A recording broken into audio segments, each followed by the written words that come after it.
বিশ্বকাপ ফাইনালের মহারণে মুখোমুখি হতে যাচ্ছে আর্জেন্টিনা ও স্পেন।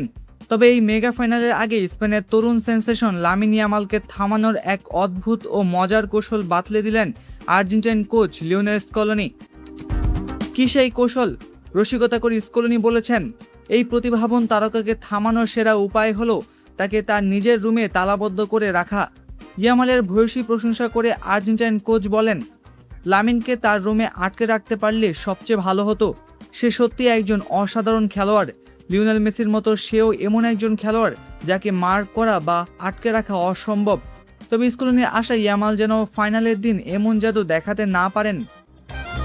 স্পেনের বিপক্ষে ফাইনালের প্রস্তুতি নিয়ে স্কলোনি জানান, তারা গত ডিসেম্বর থেকে প্রতিটি প্রতিপক্ষকে গভীরভাবে পর্যবেক্ষণ করছেন। তবে এবারের ফাইনালটি শুধু ট্রফির লড়াই নয়, এটি হতে যাচ্ছে 39 বছর বয়সী কিংবদন্তি লিওনেল মেসির সম্ভাব্য শেষ বিশ্বকাপ ম্যাচ। অধিনায়কের প্রতি শ্রদ্ধা জানিয়ে স্কলোনি ভক্তদের উদ্দেশ্য বলেন, মেসি এক বিশুদ্ধ ইতিহাস।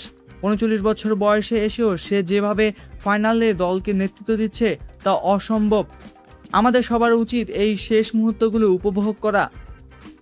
একদিকে শেষবারের মতো বিশ্বমঞ্চে নামছেন মেসি, অন্যদিকে প্রথমবার ট্রফি ছোঁয়ার অপেক্ষায় তরুণ তুর্কি ইয়ামাল। রোববারের এই মেগা ফাইনালে শেষ হাসি হাসবে কে, আর্জেন্টিনা নাকি স্পেন? আপনার কি মনে হয়? কমেন্ট করে আমাদের জানান।